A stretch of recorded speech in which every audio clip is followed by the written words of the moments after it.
with Iran, and he could get an assist on that from Congress. I spoke earlier with another outspoken critic of the Iran deal who may turn out to be one of Trump's best allies on Capitol Hill, Intelligence and Armed Services Committee member, GOP Senator Tom Cotton.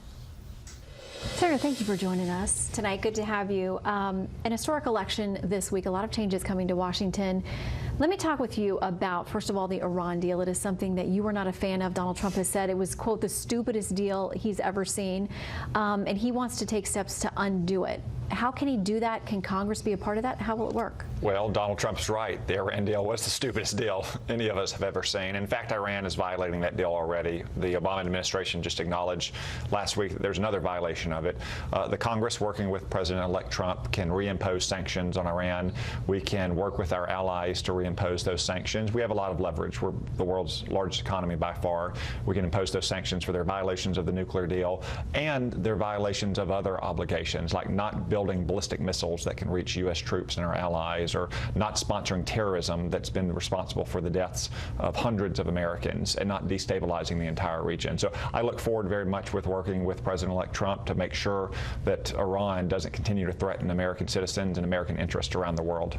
There's been a lot made of the fact that a Trump administration is going to approach Iran very differently than an Obama administration did. Some people see that as a positive, some see it as a negative. How do you think it'll work out? Well, you know, Donald Trump throughout the campaign said that he was going to stand up for American interests and he was going to take a tougher line with many of our adversaries around the world. And I think that's very important because Iran has been allowed to run wild throughout the Middle East for the last 8 years. The president focused more than anything on getting this nuclear deal, no matter what the terms were.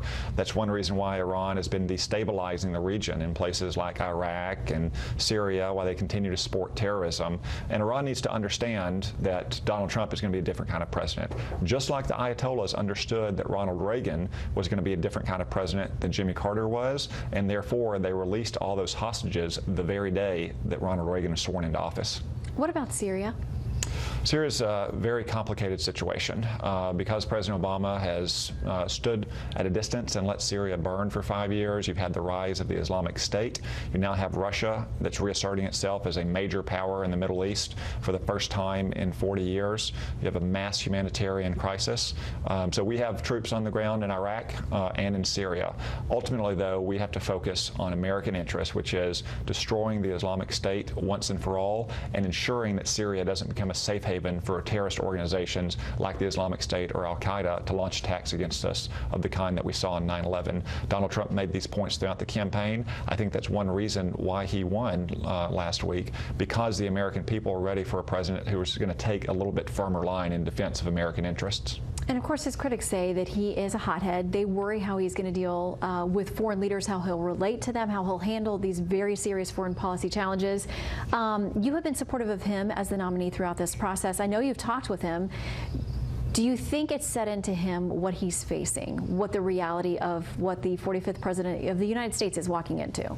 I believe it has. You know, no one can be fully prepared to be president until they take that oath of office on Inauguration Day. But I know that many world leaders have been calling Donald Trump to congratulate him. I'm sure that those calls have been going very well.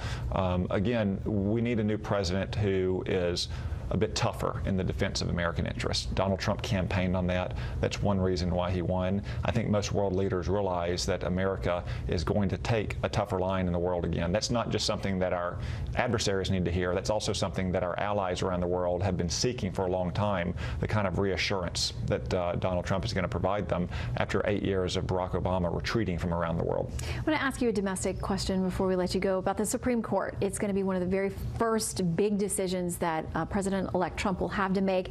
Several of your colleagues have been floated, Senator Lee, Senator Ayotte, Senator Cruz, and others. What kind of fight do you think he's going to have in the Senate? I mean, the GOP remains in control, but you don't have the 60 votes to get past that first procedural hurdle. Will some Democrats come on board and help? Do you think that there is some room to work together there on a nominee?